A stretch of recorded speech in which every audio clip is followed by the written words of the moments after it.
Eto na. Ito na siguro ang tamang panahon para kalimutan ka.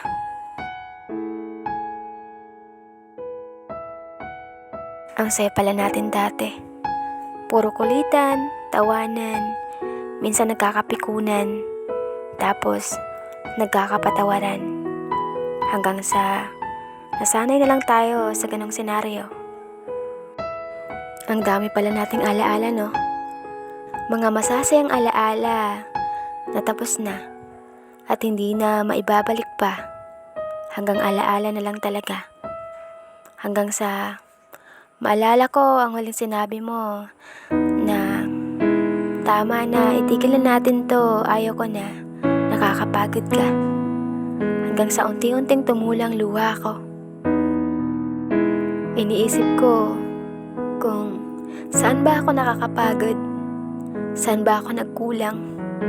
Ang alam ko lang naman, sinamahan kita, minahal kita ng higit pa sa sarili ko.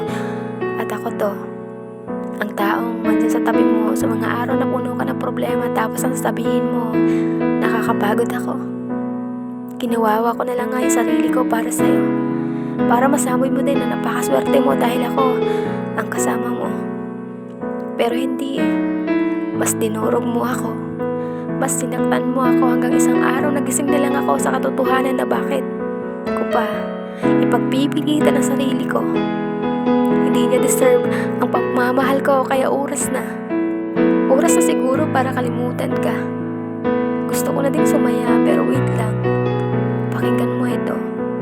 Tumalaw pala ako sa timeline mo, kaya pala bilis mo akong kalimutan kasi may bago.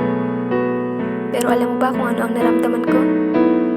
Na hindi na pala ako nakakaramdam ng sakit. At hindi na ako yung taong magmamakaawa sa'yo. Masaya ako at nahanap mo ang taong pupuno ng pagkatao mo. Move on.